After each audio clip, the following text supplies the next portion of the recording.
ప్రేక్షకులకు సంక్రాంతి పర్వదినాన్ని పురస్కరించుకొని శుభాకాంక్షలు తెలియజేస్తూ నేను నా పేరు మంగ నరసింహులు, సిపిఐఎం యాదాద్రి భువనగిరి జిల్లా కార్యదర్శి వర్గ సభ్యుని.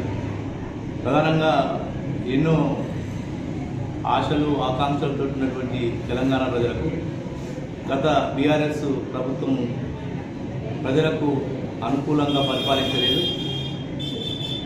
కాంగ్రెస్ పార్టీ అధికారంలోకి వస్తే ప్రజల సమస్యలకు పరిష్కారం అయితే అని చెప్పేసి ఆశలతో గెలిపించినటువంటి ప్రజలకు కాంగ్రెస్ ప్రభుత్వం ఇచ్చినటువంటి 6 గ్యారెంటీలు సక్రమంగా అమలు చేయాలని సందర్భంగా కోరుతూ, అదేవిధంగా ఆలేరుకు సంబంధించినటువంటి అంశాలు, ఆలేరు నియోజకవర్గంలో అనేక రకాల సమస్యలు పేరుకుపోయి ఉన్నాయి.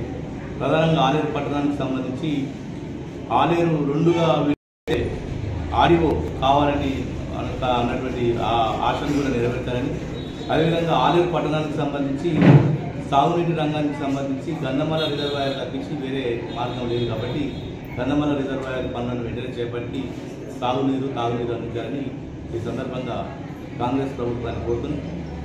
ఏదైతే ఆలేరుకు సంబంధించినటువంటి రైల్వే సమస్యలు, రైలు ఆపడం సమస్యలు కానీ ఇతరత్ర కనీసం ఆలేరు నియోజకవర్గ కేంద్రంలో బస్సులు కూడా ఆపినటువంటి దుస్థితి ఉన్నటువంటి నేపథ్యంలో వరంగల్ 2, వరంగల్ 1 సూపర్ లగ్జరీ బస్సులను ఇక్కడ ఆలయంలో బస్టాండ్ ఆపాలనేది మేము ఇప్పుడున్నటువంటి రాష్ట్ర ప్రభుత్వాన్ని కోరుతున్నాం.